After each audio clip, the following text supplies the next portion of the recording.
What's up everyone? Bill Lethman here for Money Evolution. And in today's video, I'm going to be talking about what happens when Social Security runs out of money. So first of all, why am I making this video? Why am I having this discussion? Is Social Security really running out of money? What exactly is going on here?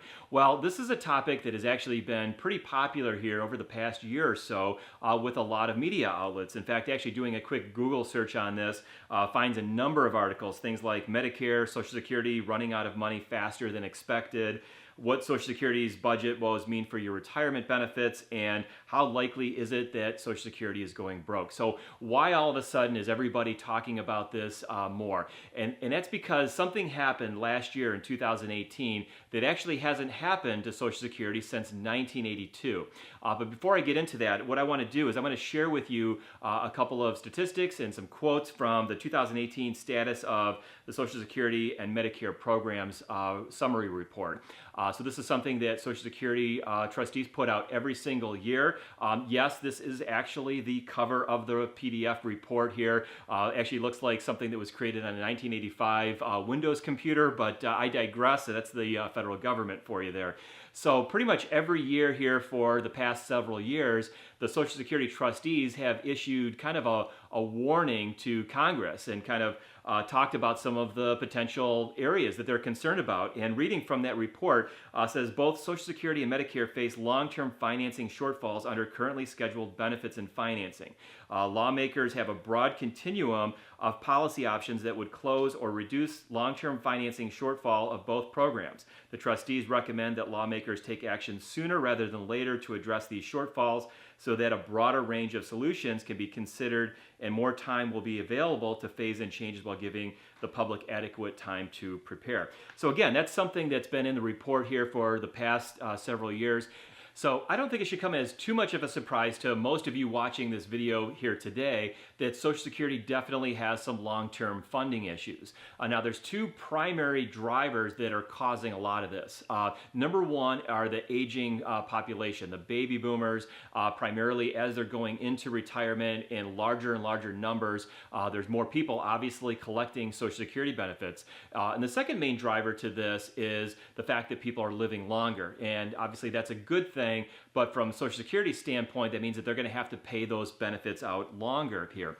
So let's look at some statistics here. Again, this is coming from the Social Security Administration website here. And if we just think about how Social Security is funded, obviously we know that a big portion of the Social Security benefits are funded through payroll taxes, through those FICA taxes that come out of your paycheck and my paycheck and millions of other Americans here. So going all the way back to 1950, there was actually 16.5 workers for every one person that was collecting Social Security benefits. So you had a lot of people paying into the system and very few people relative to that are actually collecting off of that.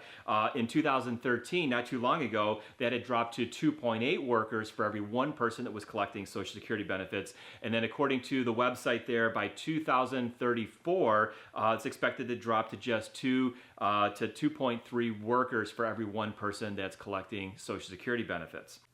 Okay, so now let's go back to kind of what I opened up this video with here today. What happened last year in 2018 that hasn't happened to Social Security since 1982? Well, last year in 2018, the amount of money that was coming in to Social Security through those FICA payroll taxes was actually less than the amount that they were projected to pay out. So in other words, Social Security ran into a deficit, again, for the first time since 1982. So let's talk a little bit about how Social Security is funded. So when Social Security was in a surplus, which was pretty much the majority of the time since Social Security has been in existence, because remember, we've had more workers paying into the program by a much larger percentage or ratio than we're actually collecting those benefits. So over the program's 83-year history, it has collected roughly $20.9 trillion and paid out roughly $18 trillion in benefits, leaving an approximate reserve in the Social Security Trust Fund as of the end of 2017 of approximately $2.9 trillion. And again, that's primarily because there's been more money coming into the Social Security trust fund than has been going out in those paid benefits. But again, that changed in 2018. 2018, we ran into a deficit with Social Security, and according to the Social Security report, that's projected to happen for the foreseeable future, again, primarily because people are living longer and those baby boomers that are going to be collecting those benefits. So again, according to the Social Security Trustees report, the trustees project that the combined trust fund will be depleted by 2034, and it was the same year that they projected in last year's report as well. So this is something that they've been talking about for a while. Remember that warning that they put at the beginning of the report, and they've done that for the last several years here, that left unchecked, if we don't make any changes, that's what's going to happen. So what happens then? Well, according to the Social Security Trustees report, they have enough money coming in projected through FICA taxes to be able to pay for about 75% of the workers, the retirees' benefits there. And that's through the end of the period 2092. So most of us will probably not even be here by 2092, but I don't think too many of us will be happy with only getting 3/4 of what we were anticipating to get into our retirement. Okay, so what happens next? Well, what we hope will happen next is that there's going to be some type of Social Security reform that's going to help to fix some of these longstanding issues that are there within the Social Security system here. And quite honestly, I believe that there will be some type of Social Security reform, hopefully much sooner rather than later, because I think the sooner that we address this, the smaller changes we can make today that will have the bigger impact down the road here. So in order to kind of get an idea or a sense of what might transpire if we get some Social Security reform, I think it might be valuable to go back to the last time there was major Social Security reform, which goes back all the way to 1983. So remember, earlier in the video, I talked about the last time this event happened was back in 1982. In other words, when we ran into a deficit with Social Security. So it was about a year later that there was some Social Security reform that did a couple things that really kind of shored that up. And so there was a number of bulleted items that happened in the 1983 Social Security reform, but the two probably most significant changes, in my opinion, that happened was one, is they raised the age of eligibility for full retirement benefits from age 65, and then what they did is, depending on what year you were born, it added anywhere from a couple of months all the way up to a maximum of 2 years before you were eligible for your full Social Security benefits. So for some of you that were born after 1960, as an example, your full retirement age benefit doesn't kick in until age 67, and then if you're younger than that, it might be 66, it might be 66 and some months, just depends on what year you were born, and again, we'll have some schedules linked below the video here today where you can access some of that. The other pretty significant thing they did back in 1983 was they started to tax for the first time your Social Security benefits. So that started in 1984, the year after the reform kicked in, and basically if you hit certain income thresholds at that time, up to 50% of your Social Security benefits were subject to tax. And again, in 1993, they changed that once more to where 85% of your Social Security benefits are now subject to tax, and that's the way the law stands today. So those were probably the two most significant changes to Social Security. And believe it or not, way back then in 1983, the Social Security trustees, when they made those changes, projected that Social Security benefits would be in pretty good shape to 2037. So, you know, with all the things the government tries to predict and things, you could say what you will, but they actually hit this one pretty spot on. Now, we're hitting that a couple years earlier. We're projected now with the Social Security Trustees report to see things running out in 2034 left unchecked. So they were off by 3 years, but again, this is going all the way back to 1983 when they made those changes. Okay, so the last thing that I want to talk about here today is I want to talk about what could we expect possibly from Social Security reform? What are some of the changes that either we've heard some current members of Congress talking about, some things maybe we've heard about in the past, and some different options for fixing the Social Security situation that we have right now. And I kind of broke these changes down into two broad categories. There's going to be some changes that are going to affect retirees or people as they go to start collecting those benefits. And then there's going to be some changes that are going to affect the workers or the people that are paying into the system. system. Both can work, and there's maybe going to be some combination of both things. Some things will affect the retirees, some things will affect the people that are paying into the system. But let's first talk about some things that they might do to that could affect the retirees. The first one, and this is one that I hear actually quite often, and that is to change how they calculate the cost of living adjustment. And there's a number of different things that have been batted around here, but basically the idea here would be to either reduce or slow down the rate at which your Social Security benefits increase from one year to the next. So they talk about tying it maybe to a different inflation indicator. They could just eliminate it altogether. I don't think it would go that far in my opinion, but changing the cost of living calculation is certainly one thing that could help to shore up the system there. Another pretty prominent one here would be to potentially raise the retirement age. And again, people are living longer, so most of us hopefully can expect that we're going to be collecting Social Security benefits for a much longer period of time. So that was something, again, they changed back in 1983. And it's, again, several decades later here, it would make sense that maybe raising that retirement age to maybe age 68 or 69, maybe even as late as age 70, you know. And so raising the retirement age is certainly one thing that worked the last time, and it could work again. They could means test it. So in other words, for certain people that are getting Social Security benefits, they could kind of draw a line in the sand and say, okay, if you're over this level of income, you're going to maybe get some of your Social Security benefits reduced because, you know, maybe in their eyes, you don't need it as much as somebody that may be at a lower income. So means testing is something, I think that's probably one of the least popular ones in my opinion, both by the politicians and the public. And another one I think is just an easy one to do is they could start taxing Social Security benefits up to 100%. So remember, we talked about that here just a second ago. Up to 85% of your Social Security benefits are subject to tax at certain income thresholds. So they could very easily raise that to 100%. And those are all things that could affect retirees. And these aren't the only options that are out there, but these are just some of the ones that I kind of picked out as the ones that maybe make the most sense or the ones that are kind of getting the most attention.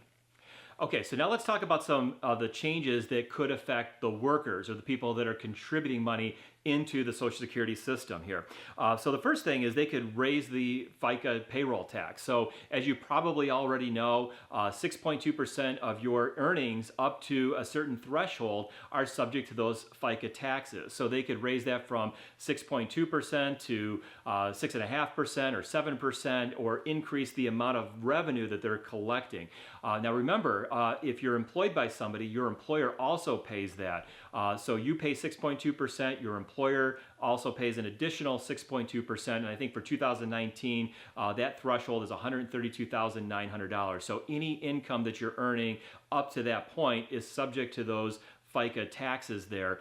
Anything beyond that doesn't get any FICA taxes applied to that. So they could raise the actual percentage of tax that they're collecting would be one option. Number two is they could actually raise that Social Security taxable wage base. So again, it's at $132,900 for 2019. They could raise that up to whatever they want, $140,000, $150,000, as long as Congress all agree on that and they set that in stone. They could collect a lot more revenue by maybe taxing that on a bigger percentage of income, especially for those people that are making more income. And then the last thing, kind of along those same lines, and this is something we just heard relatively recently here, and that is that you would pay your FICA taxes up to that $132,900 as an example for 2019, and then you wouldn't have any FICA taxes applied over that, but if your income then exceeded, let's say $400,000 was the number that I heard bounced out there.